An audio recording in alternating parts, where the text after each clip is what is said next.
আসসালামু আলাইকুম। আমাদের প্রধান উপদেষ্টা অধ্যাপক ডক্টর মোহাম্মদ ইউনূস নিজে ইদানিং তার বিভিন্ন বক্তব্যে, বিভিন্ন ভাষণে বারবার যুদ্ধের কথা উচ্চারণ করছেন। আমাদের সন্দেহ জাগছে, নানান ধরনের প্রশ্ন জাগে। তিনি কেন তার বক্তব্যে, তার ভাষণে বারবার যুদ্ধের কথা স্মরণ করিয়ে দেবেন? বিষয়টি কি আসলে? তিনি মঙ্গলবার জাতির উদ্দেশ্যে মহান স্বাধীনতা দিবস এবং পবিত্র ঈদ উল ফিতর উপলক্ষেও যে ভাষণটি জাতির উদ্দেশ্যে দিলেন, সেখানেও এই যুদ্ধাবস্থার কথা উল্লেখ করেছেন। তিনি বলছেন, দেশবাসীকে আমি স্মরণ করিয়ে দিতে চাই, জুলাই অভ্যুত্থানের প্রথম পর্ব সফলভাবে সমাপ্ত হয়েছে। প্রথম পর্বের সমাপ্তির মধ্য দিয়ে অভ্যুত্থানের দ্বিতীয় পর্ব শুরু হলো। মানে কি? দ্বিতীয় যুদ্ধ। কার বিরুদ্ধে? কিসের জন্য? তিনি বলছেন যে সব সময় মনে রাখতে হবে, আমরা কিন্তু যুদ্ধাবস্থায় আছি। গুজব হলো এই জুলাই অভ্যুত্থানের বিরুদ্ধে পরাজিত শক্তির মস্ত বড় হাতিয়ার। গুজব দেখলেই গুজবের সূত্রের সন্ধান থাকবেন, গুজবকে অবহেলা করবেন না। বেশ ভালো কথা। গুজব তো ছড়ানো হচ্ছে সব পক্ষ থেকে। সরকারি সমর্থক যারা সরকারের, তারাও গুজব ছড়াচ্ছে।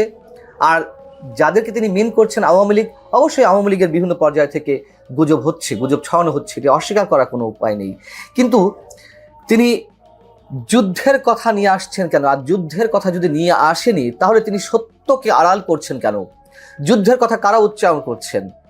স্পষ্টত সরকারের বিভিন্ন পর্যায়ে উপদেষ্টা, খুব নির্দিষ্টভাবে বলতে গেলে তথ্য বিষয়ক উপদেষ্টা মাহফুজ আলম এবং সরকারের যিনি স্থানীয় সরকার বিষয়ক উপদেষ্টা ছাত্র প্রতিনিধি হিসেবে আছেন আসিফ মাহমুদ, তারা তো বারবার সশস্ত্র বিপ্লব কিংবা যুদ্ধের কথা বলছেন। কেন তিনি তাদেরকে সতর্ক করে দিচ্ছেন না? তারা কেন যুদ্ধ বাড়াতে চান?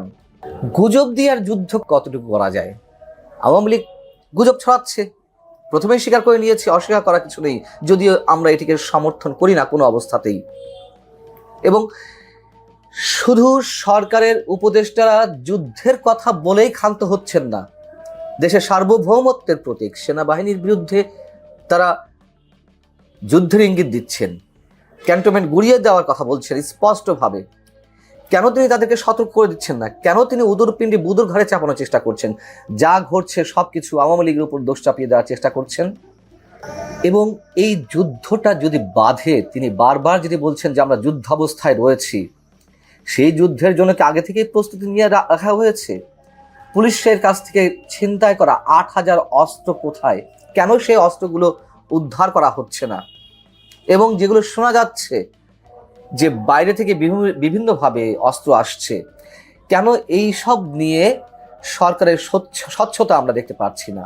তিনি তার ভাষণে আরও অনেক কিছু বলেছেন, যেগুলো আমার কাছে মনে হয়েছে অনেকখানি, এগুলো শুনতে খারাপ লাগতে পারে, অসত্য। আমি মিথ্যা শব্দটা বলবো না, আমি সম্মান জানিয়ে অসত্য শব্দটাই বেছে নিতে চাই। তার বক্তব্যের অনেক কিছু অসত্য, অনেক কিছু তিনি বলার চেষ্টা করেছেন, বরাবরের মতোই আওয়ামী লীগের উপরে দোষ চাপিয়ে দেওয়ার চেষ্টা করেছেন। তিনি বলেছেন যে ঐক্যমত্য কমিশন কাজ করছে সংস্কারের লক্ষ্যে, সব দলকে এক জায়গায় নিয়ে আসার জন্য, এবং রাজনৈতিক দলগুলো ইতিবাচক সাড়া দিয়েছে সংস্কারের জন্য। এটাই হচ্ছে অসত্য। রাজনৈতিক দলগুলো সংস্কারের জন্য এখনো পর্যন্ত তেমন কোনো ইতিবাচক সাড়া দেয়নি। ছোটোখাটো কিছু বিষয়ে তারা একমত হওয়ার চেষ্টা করছে, তারা তাদেরকে জানাচ্ছে, কিন্তু বড় যে বিষয়গুলো, সংবিধান সংস্কার, প্রোক্লেমেশন নিয়ে আসা, সংবিধানে মুক্তিযুদ্ধের পাশাপাশি ২৪কে স্থান দেওয়া, স্থানীয় সরকার নির্বাচন জাতীয় সংসদ নির্বাচন আগে করা, এগুলো কোনোটিতেই তো রাজনৈতিক যে বড় দলগুলো রয়েছে তারা কেউ ঐকমত্য পোষণ করেনি, তারা কেউ ইতিবাচক সাড়া দেয়নি। বরং নির্দিষ্ট সময়ের মধ্যে মাত্র 10টি রাজনৈতিক দল তাদের মতামত দিয়েছিল। এবং পরবর্তীতে এসে তিনি যে কথাগুলো বলেছেন, আওয়ামী লীগ আমলে পাচার করা অর্থ ফিরিয়ে আনা হবে, আওয়ামী লীগের যে দুর্নীতি, মানবাধিকার লঙ্ঘন ইত্যাদি ইত্যাদি বিষয়ে তিনি অ্যাড্রেস করেছেন। বিনয়ের সঙ্গে স্পষ্ট করে বলে দিতে চাই, আওয়ামী লীগের 15.5 বছরের শাসনে অবশ্যই সীমাহীন দুর্নীতি হয়েছে, গুম খুনের মতন অভিযোগ উঠেছে, হয়েছে, বাস্তবতা, শুধু অভিযোগ নয়, হয়েছে। আমরা সেগুলো স্বীকার করতে চাই, স্বীকার না করার কিছু নেই। কিন্তু গত 7.5 মাসে যে পরিমাণ দুর্নীতি হয়েছে তার ফ্রিজ থেকে তিনি তুলে ধরবেন? তারা নিজেরাই তো তাদের নিজেদের সম্পদের হিসাব এখনো পর্যন্ত দেননি। উপদেষ্টা পরিষদের কোনো উপদেষ্টা কি দিয়েছেন সম্পদের হিসাব? দেননি। কেন দেননি?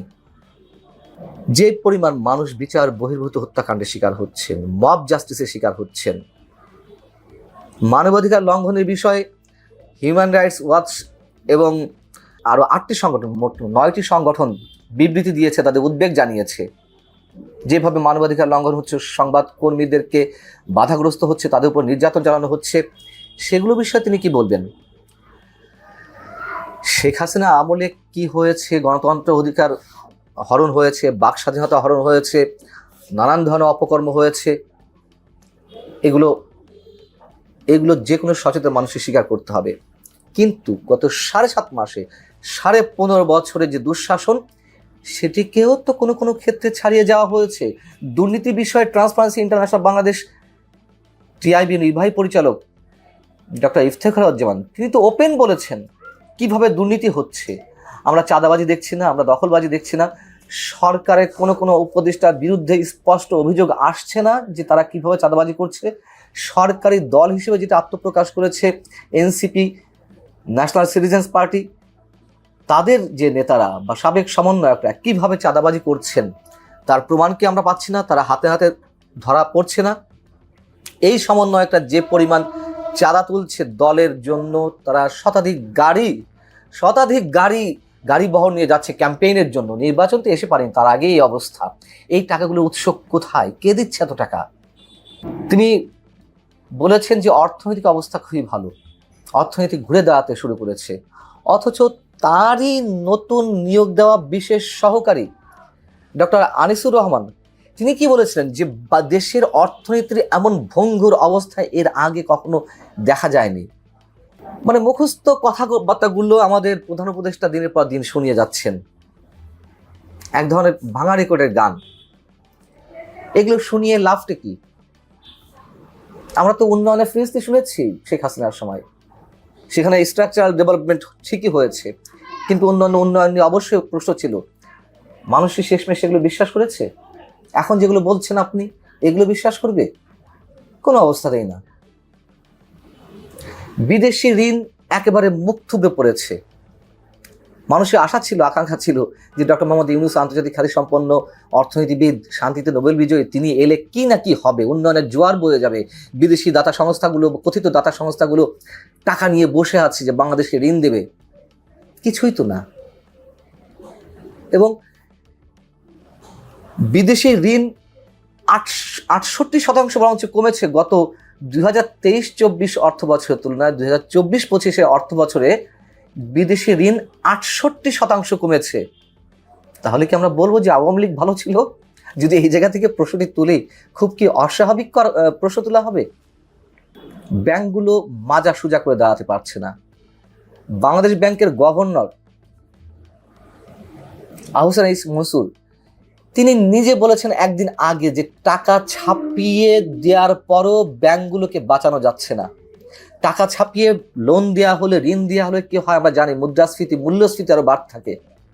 এর দায়ভার মানুষের কাঁধে এসে পড়ে, মানুষের জীবনে নাভিশ্বাস ওঠে। তারপরও আওয়ামী লীগ যেমন টাকা ছাপিয়ে এস আলমের মতন অলিগারদের ঋণ দিতে চেয়েছিল, একটা পর্যায়ে তারা থেমে গিয়েছিল।